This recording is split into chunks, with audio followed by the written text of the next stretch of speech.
Welcome and welcome back to the Tin Can Dispatch. I'm Austin. I'm live from our home studio, and by home studio I mean my kitchen table. And we've got Reagan in our satellite location. How's it going? It's going great. We figured we'd start the top of the hour out with some news that happened this last weekend. It's been a minute since we Yes. recorded. We usually record on Tuesday nights, but we're recording this the Friday before this comes out, so it's going to be a quick turnaround. But a little over a week ago, something happened. Yeah. So we took a trip down to the great state of Louisiana to come down for y'all's baby shower. Yeah. And while we were down there, I proposed to my now fiance Laura. She says she knew it was going to happen the whole time. There's not a they chance. they Not a always do. They always do. no. It was. We had a really great time, and it was. I don't know. It still honestly doesn't seem real. I'm just. I don't know. We're in the depths of planning, and Oh yeah, you hit the ground running. yeah, I mean, and there's so much more than I thought there'd be, Oh, but it's there's speaking as somebody, I'm not going to say I was super involved in the planning of our wedding, but yeah. somebody that was around a lot of the planning. That's kind of how I'm feeling right now. It's like I'm not super involved, but I'm around for it. Oh yeah. Well, you And did your part. yeah, yeah. I'm getting secondhand stress just listening. It's time to get in the back seat, if not the trunk.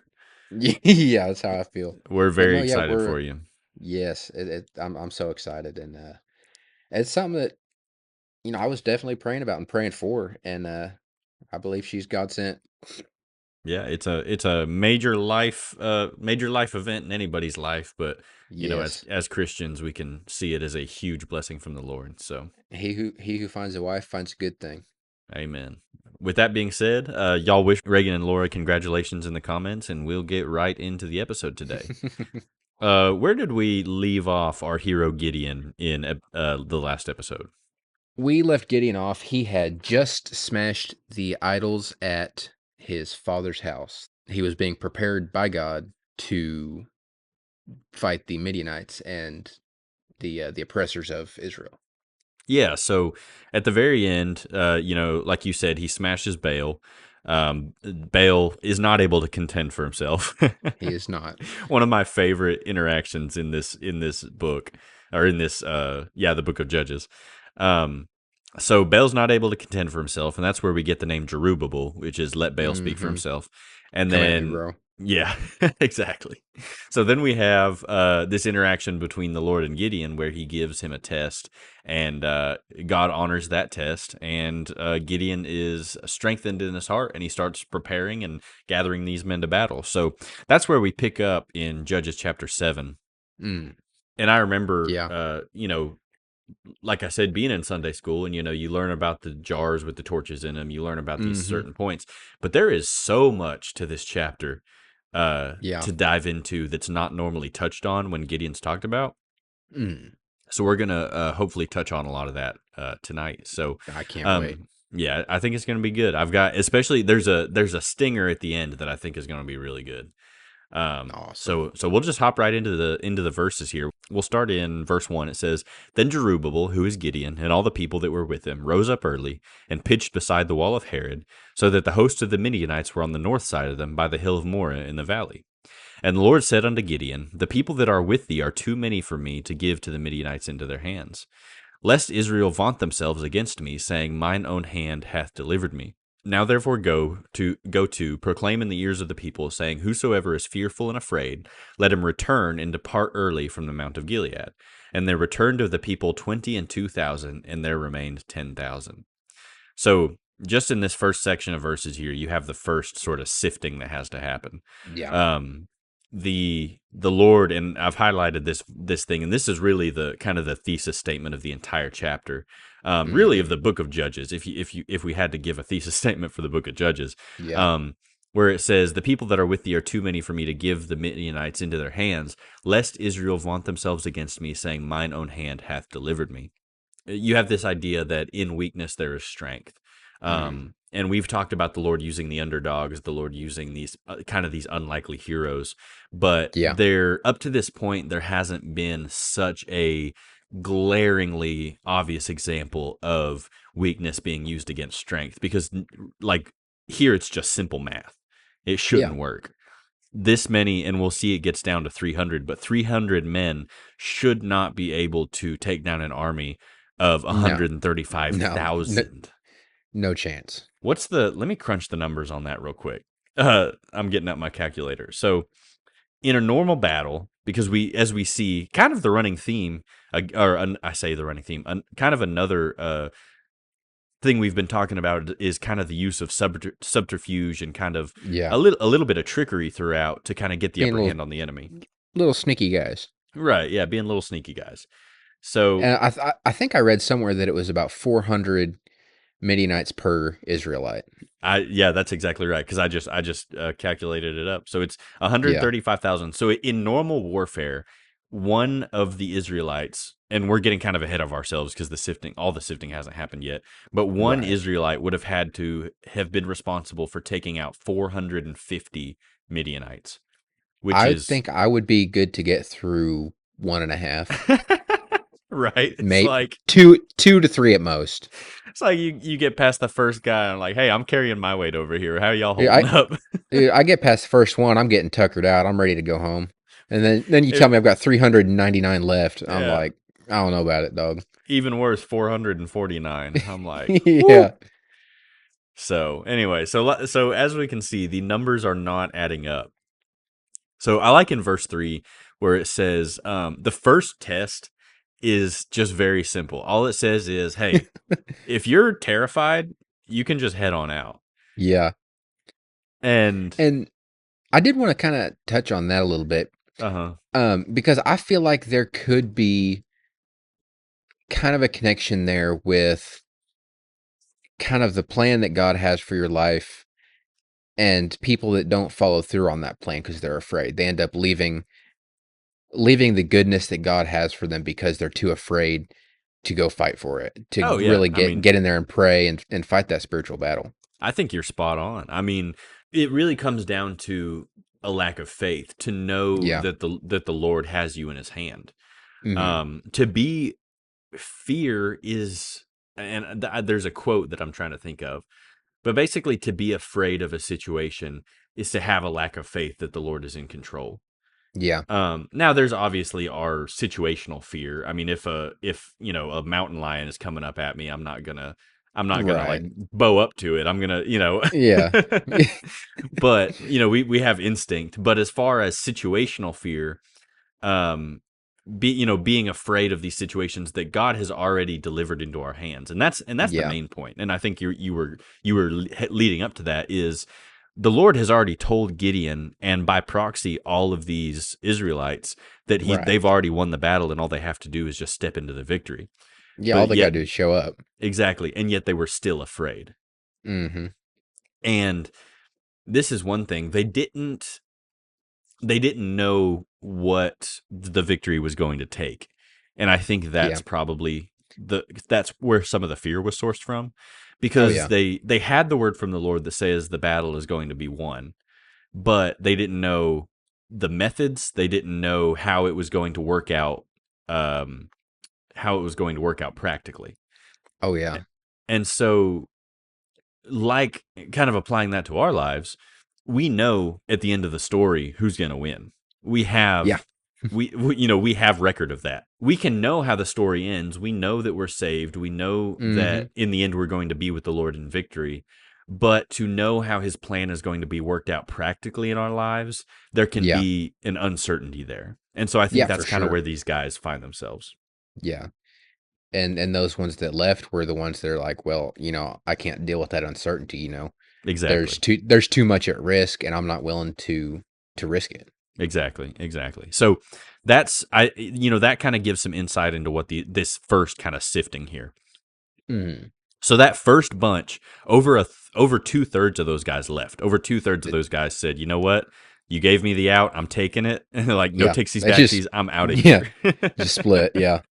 So 22,000 people. That is so many people. 22,000 people split after that. So that Mm. then there remained 10,000.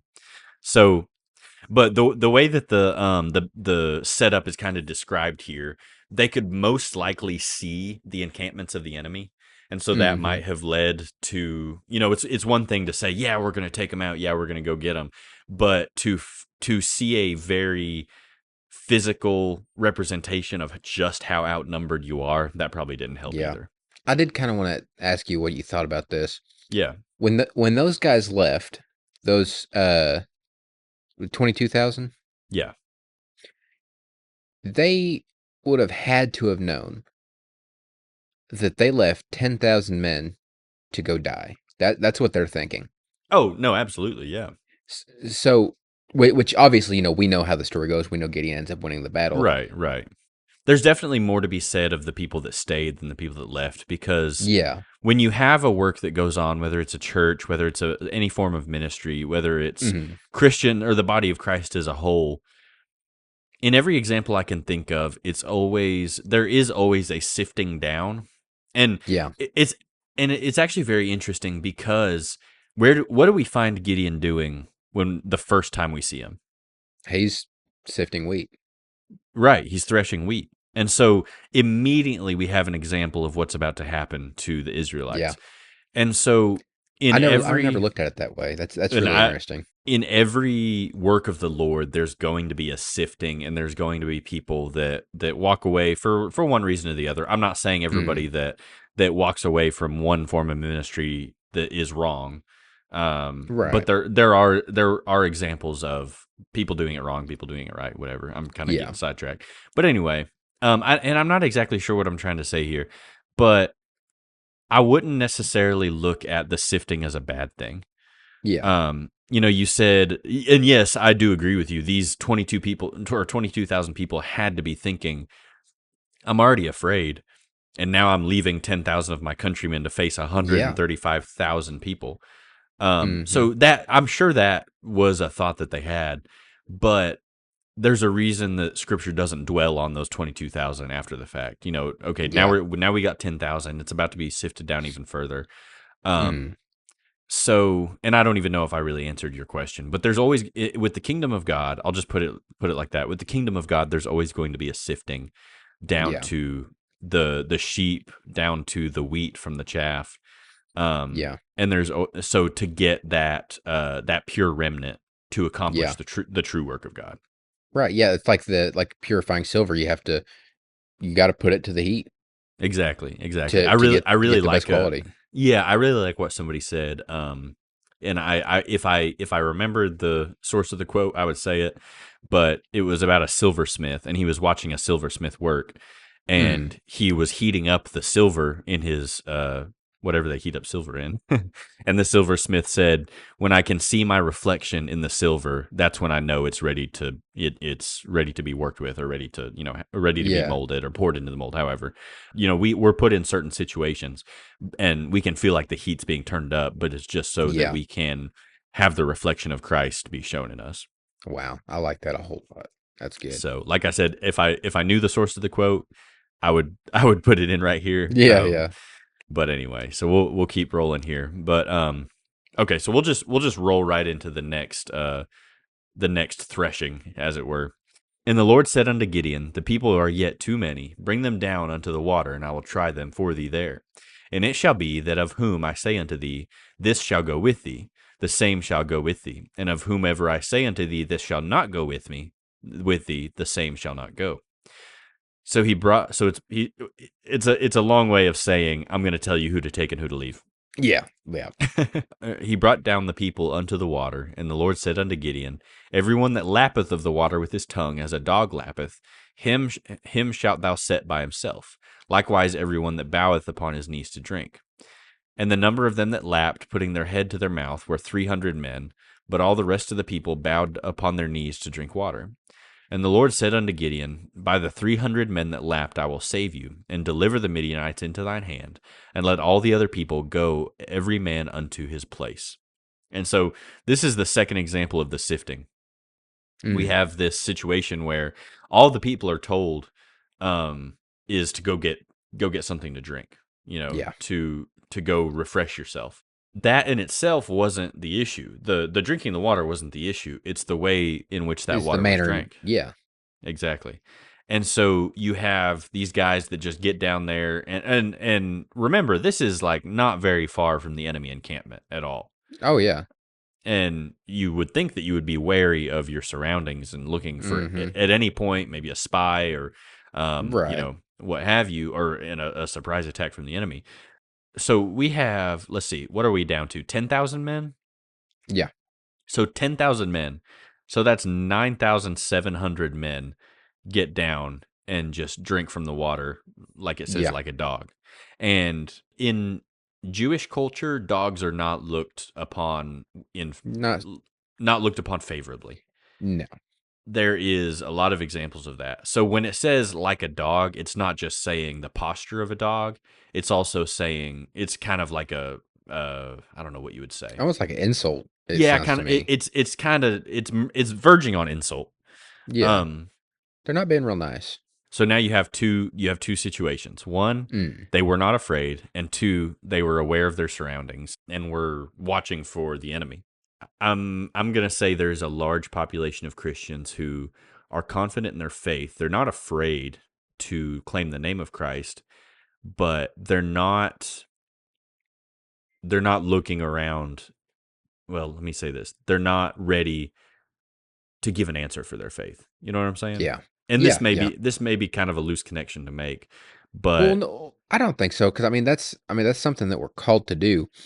right, Somebody comes up and asks, "Hey," or if say you get to talking to somebody and you mention that you're a follower of Christ and they ask you, "Well, why?"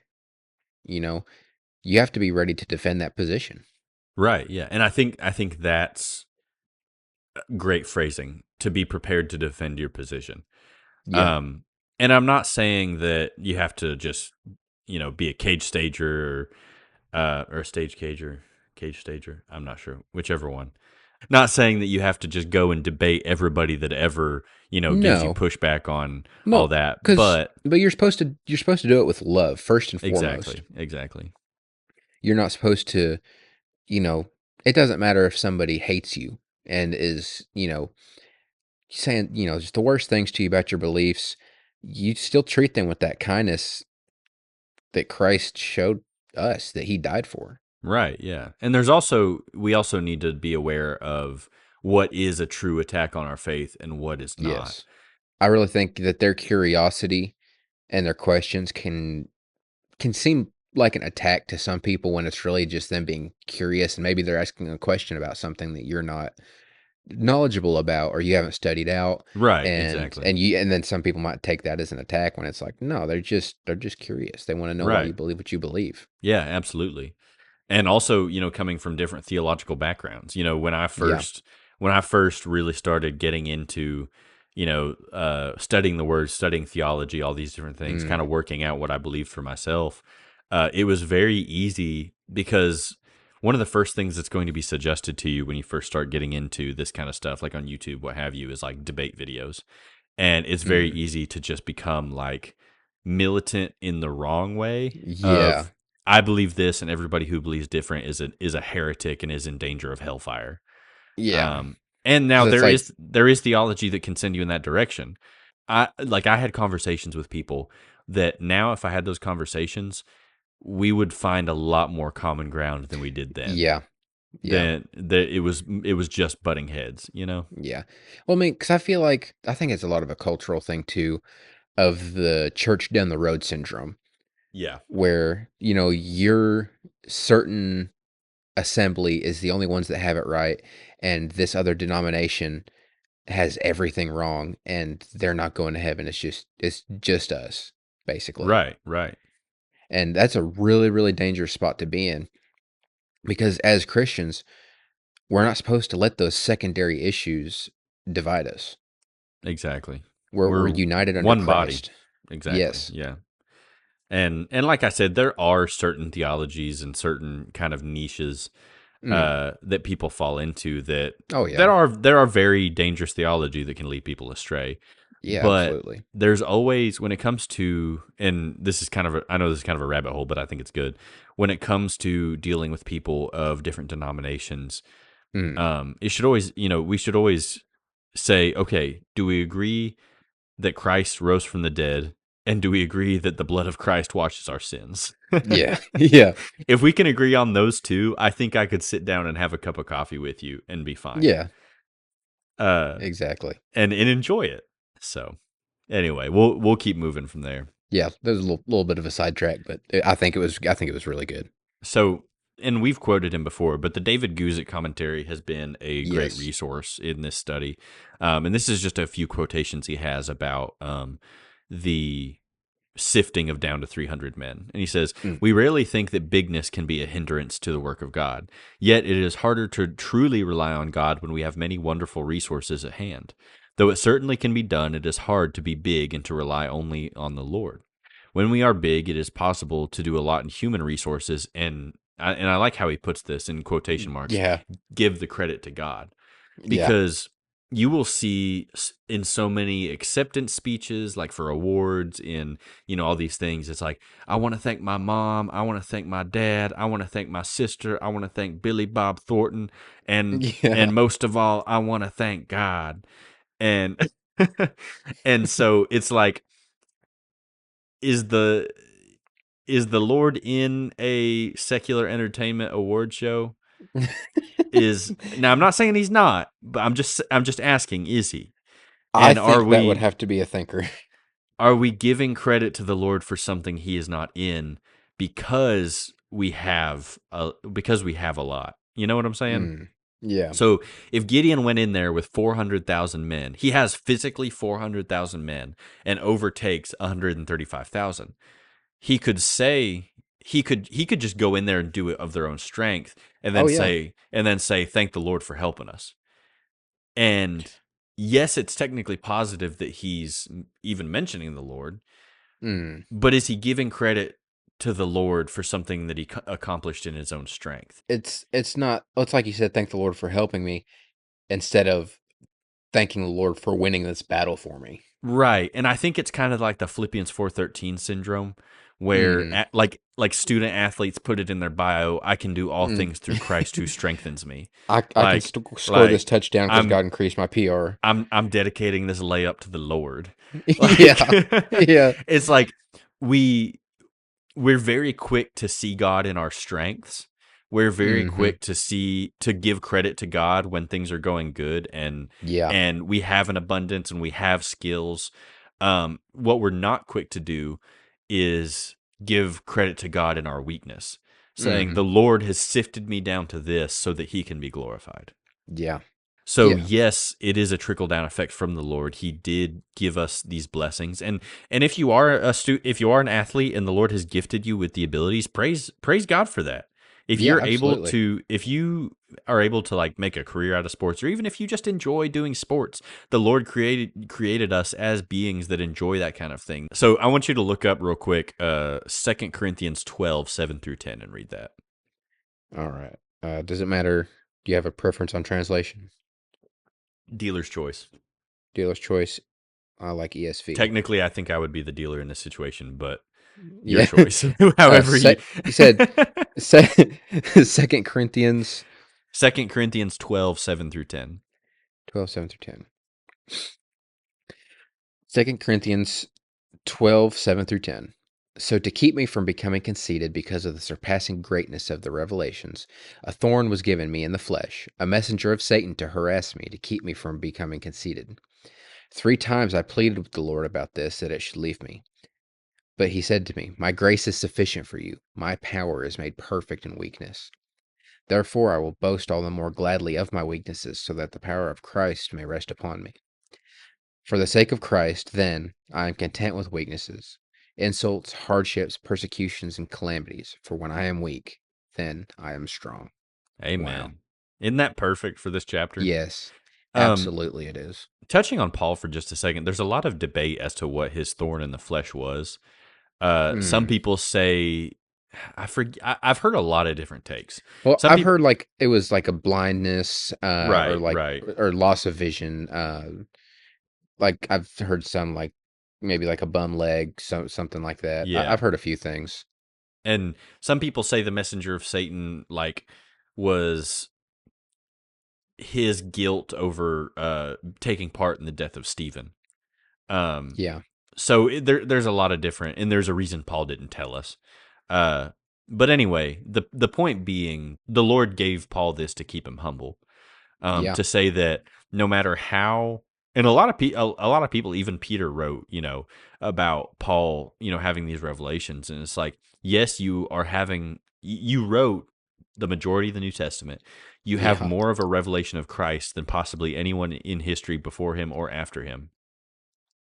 But even though that is true, I'm still going to give you this to keep you humble, to Hmm. show that my strength is completed through weakness, to Oh yeah. show that the Lord is made great, to show that man is only made great through God. Yeah. Um, Well, and I mean, I think if I was in Paul's place and I had those revelations, how easy would it be to just get so puffed up, like I'm God's top guy. well, I'm the you see man. it today. Oh Uh, yeah. God uses Like all somebody to these. accomplish one task, or God uses eh, somebody to, save one person, and Yeah. they think it's a merit on themselves. Oh yeah. Well, I think you see that a lot in a lot of like celebrity pastors. Right. So, we're gonna keep rolling here, but I just wanted to put that section in there to Mm, kind of give a New Testament truth, kind of to go along with yeah. the thing of just the idea of God's strength being made perfect in weakness. Yes. So we'll keep going in verse 8 here. It says, "So the people took victuals in their hands and their trumpets, and he sent all the rest of Israel, every man unto his tent, and retained those 300 men, and the host of Midian was beneath him in the valley. And it came to pass the same night that the Lord said unto him, Arise, get thee down unto the host, for I have delivered it into thine hand. But if thou fear to go down, go thou with Phurah thy servant down to the host, and thou shalt hear what they say, and afterward shall thine hands be strengthened to go down unto the host. And when he went down with Phurah his servant unto the outside of the armed men that were in the host, and the Midianites and the Amalekites and all the children of the east lay along in the valley like grasshoppers for multitude, and their camels were without number as the sand by the seaside for multitude." That's crazy.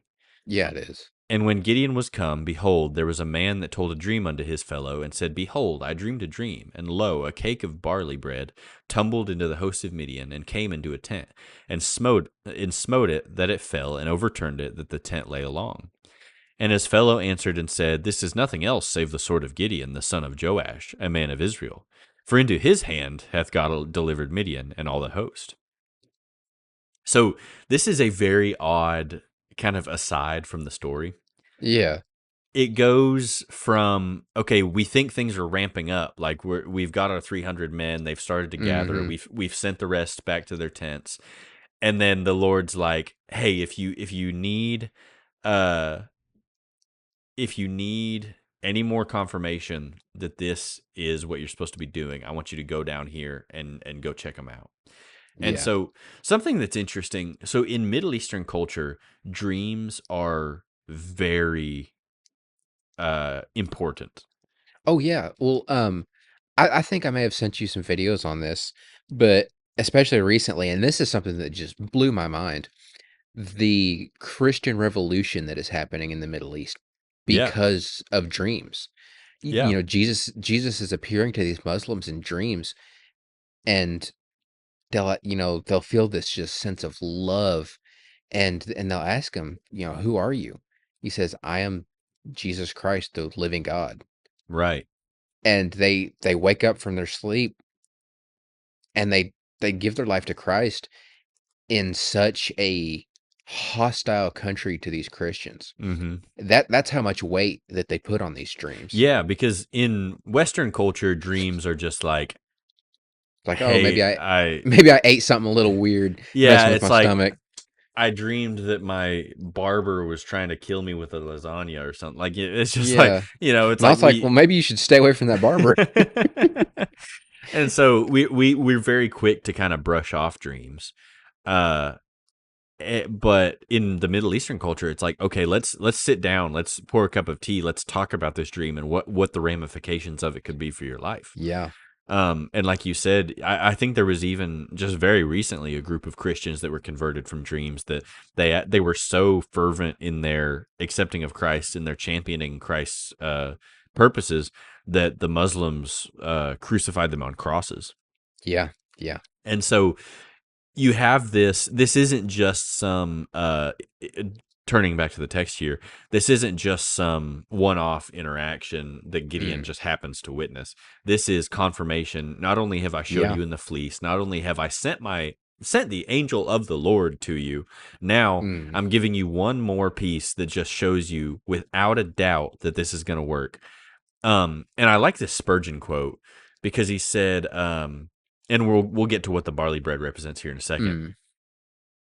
Spurgeon said, "I think if I had been Gideon, I should have said to myself, I do not I do not so much rejoice in that this dreamer saith, as I do in the fact that he has told his dream at the moment when I was lurking near him. I see the hand of the Lord in this, and I am strengthened by the sight. Verily, I perceive that the Lord worketh all things with unfailing wisdom, and faileth not in his designs. He that has ordered this matter can order all things else." And I think that's interesting because it goes to show that it's not just that the Lord was able to give a sign, it's the perfect timing of it. And you can Mm. see it's not that somebody said it's not that word got back to Gideon about this dream. It's that the Lord was orchestrating all these different pieces. He was moving Gideon down, he was moving Gideon's servant down. He Yeah. prompted these two men to have this conversation. He prompted the dream, and it all came together in this perfect picture of Gideon overtaking the enemy. Yeah. Um, Well, I did want to interject. I wanted to ask what you thought about God telling him, if you're afraid to go down, take your servant with you. Because, I mean, that's a one to one, almost like a one to one for me with Barack talking to Deborah yeah. and being like, hey, can you please come with me for this? it's the And, it's and, the and that's book a, it's the book of Judges buddy system. exactly. But you see, like in Barack's case, that was seen as a negative, and his victory was given to Deborah. In this Right. case, God is telling him, "Hey, if you're too scared to come down here, I've babied you through this. I've given Hmm. you confirmation after confirmation, and if you're still too afraid to come down here, and you don't believe that I will see you through, take your servant with you." Just like you said, the judge's buddy system. I Right. think that's Yeah. that's Yeah. a that's a really interesting kind of switch up That of is, the judge's buddy I didn't, system. I really didn't even think of that. I didn't make that connection, but that is an interesting observation because it's like you said, a judgment was pronounced on Brock for wanting a buddy, but Yeah. the Lord prompts Gideon to take somebody with him here. Yeah. Um, I wish I was reading the show notes and I thought about that and I yeah. was like, I want to bring that up. I wish I would have brought it up earlier so we could have kind of done a little bit of looking into it. Oh yeah. Well, that's fine. I think it's a great observation. I think we'll put a pin in that. And we may revisit that. Yeah. So speaking on the loaf of barley bread that tumbled into the tent, barley bread was often it was kind of looked down upon. It was kind of the food of the commoners or the food of the common Yeah. people. Um, it was a lowly form of food. It was very cheap. It was low quality. So It the was your barley, hey, don't sunbeam white sleep on the bread. sunbeam. Oh, no. It's the uh, food of the commoner, buddy. Yeah, the I food of the love it. commoner. Yeah, a loaf of sunbeam you might as well say a bologna sandwich knocked over the Yeah. tent. So, um, but so it's this perfect picture, and we don't even have to break down really the meaning of the dream because it's Yeah. done for us in the text. Yeah. And it's interesting. It's interesting that the Lord doesn't interpret the dream. It's interesting that the enemy soldier interprets it. He's Yeah. like, oh yeah, yeah, no. He's like, That's Gideon. how does he say it? He's like, oh, this is nothing else save the sword of Gideon. He's like, dude, Who else there. could it be? It's like, what else could it be? That's Gideon, and it's funny because it's said so matter of factly. Yeah. He's like, So, oh yeah, the loaf of barley bread. Yeah, that's Gideon. He's coming to kill yeah. us. Like, So would that mean that they have an awareness that Gideon is raising up an army to come against them? I have wrestled with this the last week preparing these Yeah. notes. I have no idea how this guy knew. Like how how one that he knew about Gideon, two that Right. he was just able to be like, hey, that bread, that's Gideon. That Yeah, tent, that's us. right. When it knocks it like, and it's just But and it but just he's moves on. yeah, but he says it to the other guy like the other guy should know who Gideon is. Exactly. And so that kind of made me think, and I really have no basis for this. And I'm like, was Gideon, because I don't know. Because we know that and we've referenced this a few times of Mm, the giving in marriage and joining families and all that. yeah. So like I almost wonder, and this is pure conjecture, but I almost wonder if there wasn't some level of like social awareness of these different groups of like knowing who Gideon was, knowing who, Yeah. all these people. So I really don't know, but it's so funny. It's like, and I feel like we get to one of these points in every chapter that we go over where it's just like, Oh yeah. oh yeah, that's Gideon. That's Yeah. he's Yeah, that like when he tore down the idols, they're like, "We know it's you. exactly. you're So it's you're like, you're that guy." and it's funny in both situations, the finger is just immediately pointed to Gideon. Yeah. And how great a point that makes that I got to figure out how to word this. That he is so easily recognized for his deeds. That may not be the best way to put it, No, yeah, I get what you're saying. but like his actions would while done in like with tearing down the the idols in his father's home, they immediately knew, well, it's after inquiry, it's that guy. And this guy, he Hmm. has the dream of this loaf of barley Which knocking down I this don't think tent. any right, and I don't think anybody would immediately see that dream and been like, "Oh yeah, yeah, yeah, I know what that means." Right. So I think in the same way that these people see these things and they know it's Gideon, people need to look at us and our actions to be like, hey, that's Christ.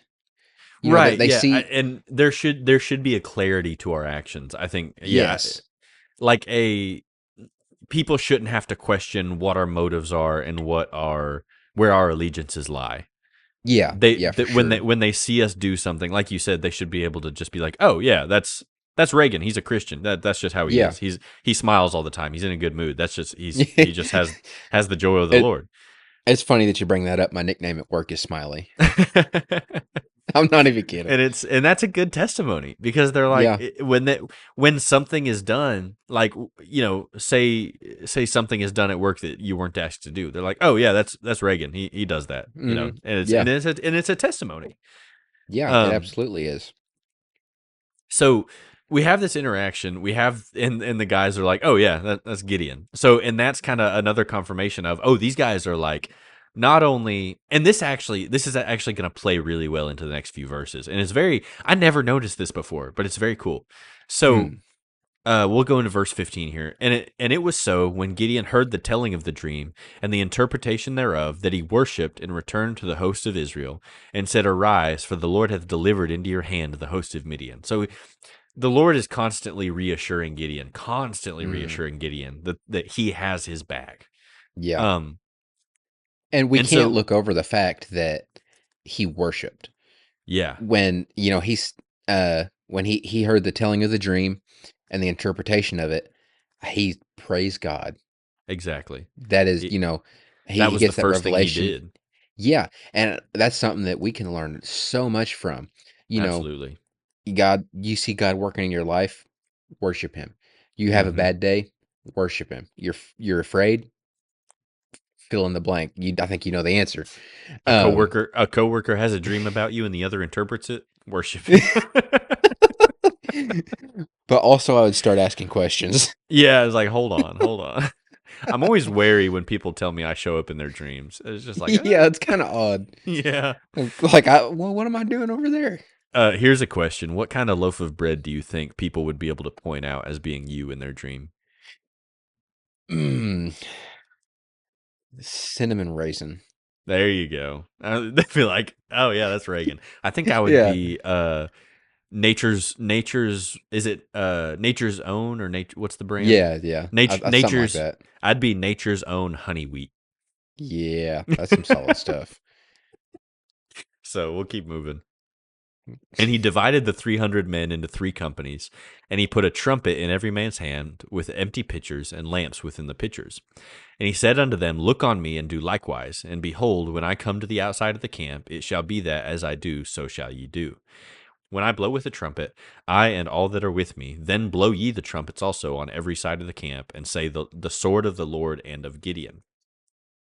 So I want to focus in real quick on the pitcher and the torch. Mm, If you've ever seen a Gideon Bible, this is their sort of logo. yeah, And I want you to read, and I put it in the show notes here, 2 Corinthians 4, verses 1 through 9. Just read that real quick. yeah. Therefore, seeing we have this ministry, as we have received mercy, we faint not, but have renounced the hidden things of dishonesty, not walking in craftiness, nor handling the word of God deceitfully, but by manifestation of the truth, commending ourselves to every man's conscience in the sight of God.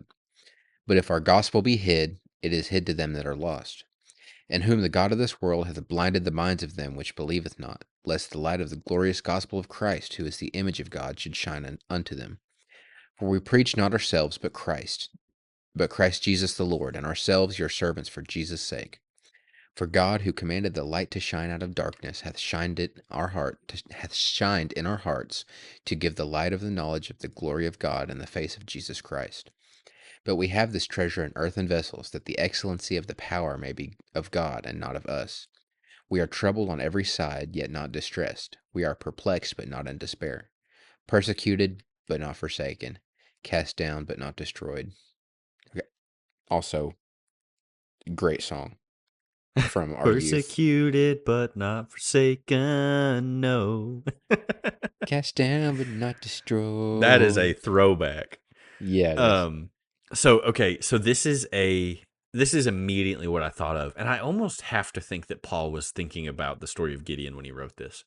Yeah. Um, because you have the torch, and inside this clay vessel, this clay pitcher was a torch, Mm, and Gideon says, "When I blow the trumpet, I and all that are with me, then blow ye the trumpets." Oh wait, no, I think I may have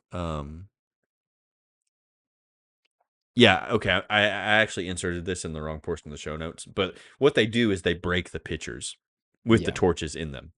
Mm, So the point I want to make here is there's a so much imagery here in what Paul wrote in Second Corinthians. So he said, "For God, who commanded the light to shine out of darkness, hath shined in our hearts to give the light of the knowledge." So this light is inside of us. When we are saved, when we have the Spirit of God in us, it is light and it is life. And he yeah. also calls us earthen vessels. So these clay jars, these clay Hmm. vessels. Um, how how is the light from the torches that Gideon's holding shown from inside the pitcher? It's broken. Exactly. And so he says, We are troubled on every side, yet not distressed. We are perplexed, but not in despair. Persecuted, but not forsaken. Cast down, but not destroyed. So that earthen vessel that earthen vessel he's talking about is this flesh, and Yeah. this flesh is a temporary holding place for that light. And so the way that light gets out is and shines to other people is for that flesh to be broken, is for that flesh to Yeah. be trod asunder, to be crucified, to silence the flesh, so that light can shine forth. And so just Yeah. that simple piece of Gideon having a torch inside of a clay jar, and the victory part of the victory coming from that clay jar being broken and the light being shined forth, is a perfect picture of the light and the Spirit of God in the believer Yeah. be coming out of broken flesh. Yeah. That's good. And on not as much of like a spiritual note, I guess, but more of like a thematic connection. Yeah. Um, I feel like it's the same with our so far other stories of the judges where that light is hidden. You know, Ehud comes in under deception Hmm. and that jar is broken and Ehud kills Eglon. And Yeah, that it's always in all the stories we've gotten to so far, it's always some sort of sneakiness, subterfuge, under the cover of darkness. Because, like we talked yeah, about, and I liked how we put this in maybe the last episode or episode before it, the enemy is not privy to the workings of God, only the results. yeah. Well, I was gonna say I think this is like our most literal depiction of Hmm. that theme Of that, yeah, is yeah, of the of principle. having of having that light uncovered, Exactly. and action being taken. Exactly. I think Um, that's, yeah, that's a good observation.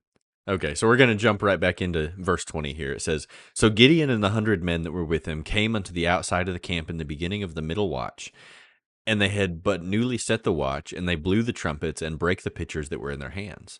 And the three companies blew the trumpets and brake the pitchers, and held the lamps in the left hands, and the trumpets on the right hand to blow withal. And they cried, and the sword of the Lord and of Gideon. And they stood every man in his place round about the camp, and all the host ran and cried and fled. And the 300 blew the trumpets, and the Lord set every man's sword against his fellow, even throughout all the host. And the host fled to Bethshittah in Zererath, and the border of Abimelech into Tabath. And the men of Israel gathered themselves together out of Naphtali and out of Asher and out of all of Manasseh, and pursued after the Midianites." well, I remember, and I think this is really interesting, uh, kind of factoid here. Hmm. But this is what I remember being taught in Sunday school when we I learned think I know this. exactly what you're going to say. Um, in these armies, each man bearing a trumpet would be basically the leader of 1,000 men. And so these Midianites, they knew this. Hmm. And so when they wake up in the middle of the night and they hear this incredibly loud noise, and these trumpets blowing, and they look out and they're surrounded on all sides by torches, Right. and they're like, oh, these torchbearers, or they're the guys with the trumpets. They think they're outnumbered 2 to 1 by 300,000 men, Yeah, exactly. and that's one of the reasons that they're just terrified. I And mean, it's a combination of factors because if you think mm, about it, the I want to go back to the dream that these guys had, or yeah. that the guy had, the other one interpreted. He said his interpretation of the dream was, "Oh yeah, that's Gideon. The Lord has delivered us into his hand." Mm. I'm not sure how fast that word would have spread. There's some awareness of the name of Gideon, and there's Yeah, some so they know awareness. they're coming. They know there's a fight coming against them. So yeah, and one of the questions that came up in the study of this chapter was, why did he say the sword of the Lord and of Gideon? Mm. Because, and I think the answer is, the reason they said the sword of the Lord and of Gideon is they were reassociating that name. So they were like, "Oh, Gideon, okay, we heard Gideon was coming, but he's here and he has 300,000 footmen about to Yeah. mop the floor with us." It says they um every man in his place round about the camp, and all the host ran and cried and fled. Like they were like, "This, we are out of here." Yeah. So it is such a smart play. Like, you, like, the Lord primed the enemy, like, Mm-hmm. and the only thing that could have, like, the only person that could have done it was the Lord, because Yeah. nobody else could have given that guy the dream, and nobody else could have given the other guy the interpretation of the dream. And then the Yeah. news spread throughout the camp. Everybody knew the name Gideon, and then he says, "You're going to say the sword of the Lord of Gideon, and of Gideon."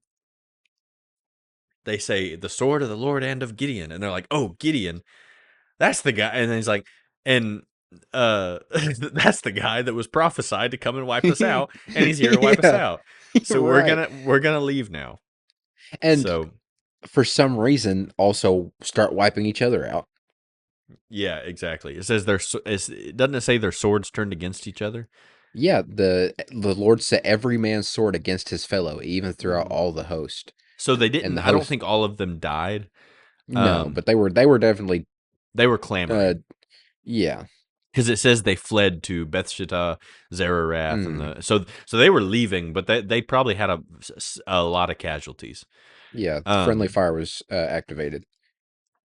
so and I also want to highlight. So we have the 300, but after the 300, um, do this and kind of spook the enemy. In verse 23 it says, "And the men of Israel gathered themselves out of Naphtali and out of Asher and all of Manasseh." So now you have, once Gideon's 300 did the heavy Yeah, lifting, now yeah. you Once the dirty have, work's done, right, yeah, now you have backup. Yeah, like, oh, so God delivered us from this. Well, let's go get him, boys. What are we waiting for? Oh, so the Lord did what he said he was going to do? That's Imagine that. crazy. Spurgeon said, if some have the courage to strike the enemy, there are others who will come out of their hiding places to hunt the beaten foe. When you really Yeah, want to help, often you cannot get it, but when you can afford to do it without assistance, you will sometimes be embarrassed by it. yeah, I really like that quote. yeah. That's good. So we'll keep rolling. We've just got a couple more verses here. This is where I want to land because it's Hmm. a really cool thing. And Gideon sent messengers throughout all Mount Ephraim, saying, "Come down against the Midianites, and take before them the waters unto Bethbarah and Jordan." Then all the men of Ephraim gathered themselves together, and took the waters unto Bethbarah and Jordan. And they took two princes of the Midianites, Oreb and Zeb, and they slew Oreb upon the rock Oreb, and Zeb they slew at the winepress of Zeb, and pursued Midian, and brought the heads of Oreb and Zeb to Gideon and to the on the other side of Jordan. So now we have this conquest against the Midianites, where Yeah. you have these two princes, Oreb and Zeb, and we are well aware on this podcast we like to look at the meanings of names, Yes. because you're always gonna find a little Easter egg when you look at the meaning of somebody's name in Scripture. And this is another one of those examples of I'm really not sure if the names assigned to these people were sort of prophetic or were reassigned to them when they wrote the book of Judges to sort of Hmm. bolster the themes, sort of like Eglon, like we talked about Eglon getting Yeah. the fat. I always go back to him because it's a really good example. Yeah. Um, because Oreb means raven and Zeb means wolf. And so if we Mm. go back to Judges chapter 6, we know that the Midianites were notorious for coming and destroying and stealing the spoils of the Israelites' harvest and all that they would work for. Right. Yeah. So a raven is something that feasts on something that's dead, on carrion, Yeah. on Yeah. flesh. The scavenger. It's a scavenger. And a wolf is a predator that picks things Hmm. off of a pack. And so you have these two guys that are perfect pictures of kind of the tactics of the Midianites. Yeah. They would they would pick off the spoils. They were a constant thorn in the side of Israel. And so now the predator has become the prey. Oh, You how the have a turntables. yeah, oh how the turntables. um so already the story of Gideon is a reversal of the natural order of things. Yeah. Obviously 135,000 men in our natural mind could beat 300 men. But the Yeah. Lord reverses that to where you would think the prey in that situation would lose, but then the prey become the predators. Same thing here. The raven and the wolf, you would think are these, uh, creatures that feast on the defeated, but now Yeah. they have become the defeated. They have become the prey. Um, the name suggests God's power to completely reverse the natural order of things. The scavengers and predators who terrorized Israel become the hunted and defeated. So this aligns with the broader theme of Judges 7, where God uses the smallest, weakest force to defeat the largest, strongest enemy. So the raven Yeah. and the wolf are no more. So Oreb and Zeb. I also want to touch on. So it says they slew Oreb upon the rock Oreb, and Zeb they slew at the winepress of Zeb.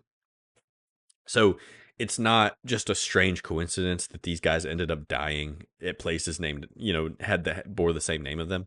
This is another Yeah. one of those things where obviously this is written after the fact. So if I'm telling you this story, I'm like, hey, the rock Oreb, it's it's named that because Oreb was killed there. The winepress of Yeah. Zeb, it's named that because Zeb died there. Like I'm Yeah. I'm it's like it's connecting those dots for the reader because the reader is probably, at the time it was written, probably going to be familiar with the rock of Oreb and the winepress of Zeb. So they're filling in the blanks for the reader and saying, "Hey, this is why that place is named that." Yeah. It's not saying these guys were killed at locations that bore the same name. Sort of like the Yeah. same thing with Deborah sitting under the tree of Deborah. Hmm. It's Yeah. making that connection with the reader. Okay, hey, the tree of Deborah? It's named that because Deborah the judge sat under it. Yeah. I also think it's really interesting. that the conquest starts in a wine press and ends in a wine press. I did not even think of that. You know, that's he's Did not he's even think of he, that. he's threshing his wheat in the wine press when God comes to him and it's like, "Hey, you mighty man of valor, come on, Yeah, get your that stuff. is We're going that on a is the trip." definition of a full circle moment. Yeah, absolutely. I thought that was really cool. I wanted to point that out. Yeah, so you have the story opens with threshing wheat in a wine press. Then you have the threshing of wheat as you know the narrowing down of Gideon's Yeah, army, and then it brings. So yeah, so that's Judges 7. I am just, I mean, I don't know, I love it. yeah. I mean, I feel like this has been a really awesome discussion. I've learned Yeah, a lot, and most of all, I feel like God's been glorified in it. We had a couple sidetracks, but yeah, I feel like it was edifying. I yeah, always feel yeah, I like do once we too. get to the end of a study, I'm like, I don't really know what to say, Yeah, but I mean, it's a hard thing to end, right, um, exactly. but we've got to. We're running out of time. Yeah. Um, So, but just a couple of housekeeping things before we let y'all go because class is not dismissed yet. Um, the bell doesn't dismiss you. We do. stop packing your things. No. I introduced a new feature on our link tree. If you are following our Instagram page, if you click in the link in our bio, there is a link that you can click that says leave us a message. If you click that, it will take you to a page where you can record an audio message. Now, record us an audio message, and all you have to do is hit enter after you've recorded it, and it'll send it to us. I want y'all to record, tell us either your favorite Bible story, something the Lord has done in your life, a testimony, anything that you think would help somebody. Because in an upcoming episode, I'm not sure how far out it's going to be. In an upcoming episode, we're going to take an entire episode to listen to those messages that y'all send us Mm, and just enjoy what the Lord's doing in y'all's lives. Part of the Tin Can Dispatch, obviously, it's a connection between Reagan and I over state lines, but I want to connect with y'all as the listeners and make this a community, not just a yeah, conversation between two people, but make it a conversation that we can all share. yeah, So do that. exactly. Click the link in our bio. Couple more things. Subscribe to our YouTube channel, follow us on Spotify, leave us a 5-star review if you enjoy this content. Just from a metric standpoint, it helps us. It helps us get this show to more people. And as the show grows, it's going to help us do more things. So, Yeah, absolutely. Well, guys, we thank you for watching. We really hope that you were blessed by this, and we'll see you next time on the Tin Can Dispatch.